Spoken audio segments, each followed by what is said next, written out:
हमारे पास एक क्वेश्चन दे रखा है जिसमें स्ट्रेट लाइन है ए ओ बी और आपको दे रखा है कि जो ए ओ सी है ये वाला पार्ट और बी ओ ई ये वाला पार्ट, इन दोनों का सम क्या है 70 डिग्री। उसके बाद आपको बी ओ डी भी दे रखा है, बी ओ डी ये वाली चीज़ ये आपको दे रखी है 40। उन्होंने कहा है कि निकालो सी ओ ई ये वाली चीज़ फाइंड आउट करो और क्या फाइंड आउट करो बी ओ ई, एक ये चीज़ निकाल के दो। तो इसको हम कैसे निकल करेंगे, पहले आप मान लीजिए स्टेप वन में मेरे पास क्या है कि जो ए ओ बी है ये आपके सामने ए ओ बी, ये एक स्ट्रेट लाइन है। ए ओ बी ये एक स्ट्रेट लाइन है, एक यहाँ से निकल रहा है जिसको मैं बोलूँगी बी ओ ई, एक एंगल यहाँ से निकल रहा है और एक यहाँ से निकल रहा है, इसको बोलेंगे सी। देखो सी ओ ई ये दे रखा है। अब देखो कोई भी स्ट्रेट लाइन है उसमें से एक पॉइंट से जितने भी एंगल्स इस ढंग से निकल रहे हैं एक पॉइंट से, तो उन सब का सम क्या होगा 180 डिग्री। इसी तरह इस और इस, इन तीनों एंगल्स का सम क्या होगा 180 डिग्री लीनियर पेयर एक्सियम के थ्रू। सो मैं लिखूंगी angle A O C plus of angle C O E plus of angle B O E is equal to 180 degree. A O C ये वाला एंगल, सी ओ ई ये वाला angle, ई O B ये वाला एंगल या B O ई, इनका 180 degree होगा। इसको लिखते हैं लीनियर पेयर एक्सियम। मीन्स कोई भी स्ट्रेट लाइन पर सभी एंगल्स का सम एक पर्टिकुलर पॉइंट से क्या होगा 180 डिग्री। अब मुझे ये दोनों के सम तो दे रखा है, इन दोनों का सम ए ओ सी और बी ओ ई का, तो मैं ऐसे लिख सकती हूँ A O C plus of angle B O E plus of angle C O E is equal to 180 degree. मैंने सिर्फ रीअरेंज किया, इन दोनों को यहाँ पे लिख लिया, सी ओ ई को यहाँ पे लिख लिया। अब मुझे दे रखा है इन दोनों एंगल्स का सम, इन दोनों का सम मुझे दे रखा है 70, तो मैं इनकी जगह 70 लिख सकती हूँ। 70 plus angle C O E is equal to 180 degree, क्योंकि 70 मेरे को गिवन है, ये चीज़ मुझे दे रखी है, तो मैं सिर्फ सी ओ ई अपनी साइड रखूँगी। यहाँ पे 70 प्लस हो रहे हैं, उधर जाके क्या हो जाएंगे माइनस। सो ये आ जाएगा 180 degree minus 70, that is 110 degree. ये था। और इन्होंने क्या पूछ रखा है, रिफ्लेक्स पूछ रखा है। रिफ्लेक्स मतलब उसमें से 360 माइनस करोगे। रिफ्लेक्स सी ओ ई, आपको क्या निकालना है, रिफ्लेक्स सी ओ ई, ये क्या होगा, आप 360 में से माइनस कर लो एंगल को सी ओ ई को।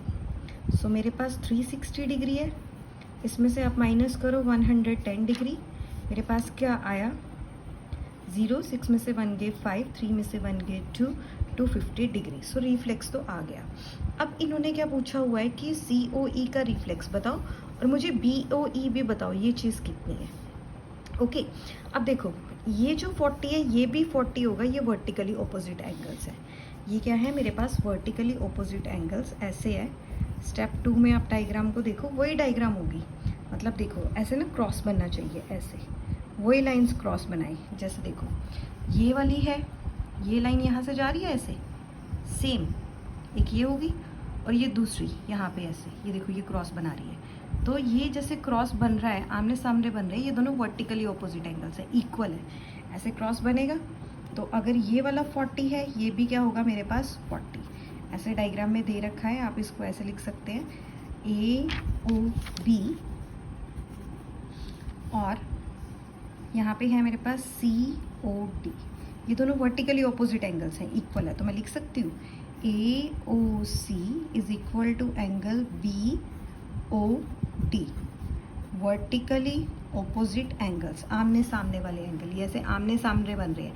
एक देखो ये यहाँ पे ये वाला लाइन क्रॉस बना रही है, सेम इसी का यहाँ पे भी क्रॉस बन रहा है, तो ये वर्टिकली ऑपोजिट एंगल्स हुए, ये दोनों इक्वल है। और मुझे ये दिया भी हुआ है गिवन, एंगल ए ओ सी में आप प्लस करोगे angle B O E is equal to 70 degree, ये दे रखा है।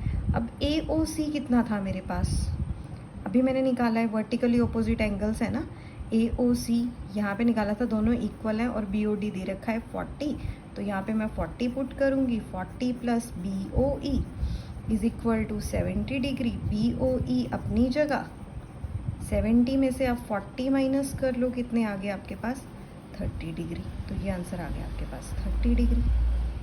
ओके, तो ये हो गया आपका फर्स्ट क्वेश्चन, जिसको आपने सिर्फ एक लीनियर पेयर एक्सियम से सॉल्व करना है और दूसरे को करना है वर्टिकली ऑपोजिट एंगल से। अब चलते हैं हम लोग सेकेंड क्वेश्चन की तरफ। सेकेंड क्वेश्चन जो है वो आपको इस ढंग से दे रखा है, ऐसे। इसमें आपको POY 90 डिग्री दे रखा है, A/B 2/3 है और C को फाइंड आउट करना है। देखो कि ऐसे है, ऐसे एक स्ट्रेट लाइन दे रखी है आपको, इसका है XY, और यहाँ पर क्या है मेरे पास O, यहाँ से P निकल रहा है। तो देखो ये अगर 90 डिग्री है तो ये भी 90 डिग्री होगा 90 डिग्री। तो मैं लिख सकती हूँ angle XOP is equal to angle POY is equal to 90 degree, दोनों ही 90 डिग्री के हैं। ओके, लेट, अब A को दे रखा है आपको, ऐसे दे रखा है A/B इज इक्वल टू 2/3। जब भी रेशियो में दिया हो हम उसको कंसीडर कर लेते हैं एक नंबर में। Let A is equal to 2x and B is equal to क्या आ गया मेरे पास 3x। इन दोनों को हम उससे निकाल लेते हैं। अब देखो इनमें इस पूरे पोर्शन का सम तो 90 डिग्री है, अभी निकाला है मैंने।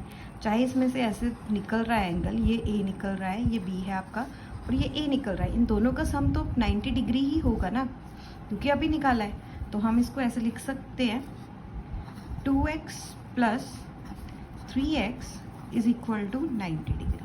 मतलब ऐसे लिखा है क्योंकि ये जो एंगल XOP है पूरा, ये है तो 90 डिग्री है और उनका ही हाफ हो रहा है। सो 2 + 3 कितने हो गए मेरे पास 5x is equal to 90 degree. x यहाँ पे मल्टीप्लाई हो रहा है 5 से, तो 5 वहाँ जाके क्या हो जाएगा डिवाइड, 5 1 ज़ा 5, ओके, और 5 9 ज़ा 45। तो आपके पास कितने 5 8 ज़ा 40, नॉट 45, 40 5 8 ज़ा 40 आएंगे। तो आपके पास x कितना आ गया 18 डिग्री। ओके, तो आप इससे A और B निकाल लो। A मेरे पास 2x था, 180 नहीं आएगा, 18 डिग्री। 2x था, दैट इज़ 2 × 18, 18 2 ज़ा 36 डिग्री। B दे रखा है मेरे पास 3x, तो 3 को 18 से कर लो, 18 3 ज़ा होते हैं 54 डिग्री। बट क्वेश्चन में तो आपसे C पूछा हुआ है, तो आपको C निकालना होगा। अब ध्यान से देखो, ये MN एक स्ट्रेट लाइन है और इसमें से ये ऐसे निकल रहा है ये वाला, तो इन दोनों का सम तो 180 डिग्री होगा।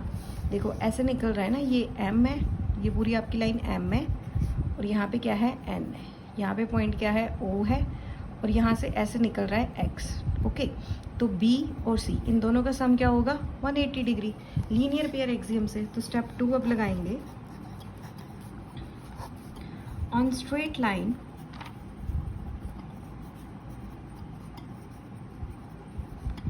MN प्लस करें इसको कैसे करेंगे हम लोग, प्लस M, सिंपल प्लस क्यों करना, हम सिंपल लिख देते हैं। Angle B plus angle C is equal to 180 degree linear pair axiom.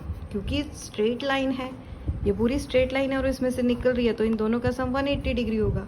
तो मेरे पास B कितना है, अभी मैंने निकाला था 54 degree, plus C is equal to 180 degree. C मुझे निकालना है, तो 180 में से आप 54 को माइनस कर लो, कितना आया आपके पास, 10 में से 4 सब्ट्रैक्ट करो 6, 7 में से 5 गए 2, और ये आ गया आपके पास 120।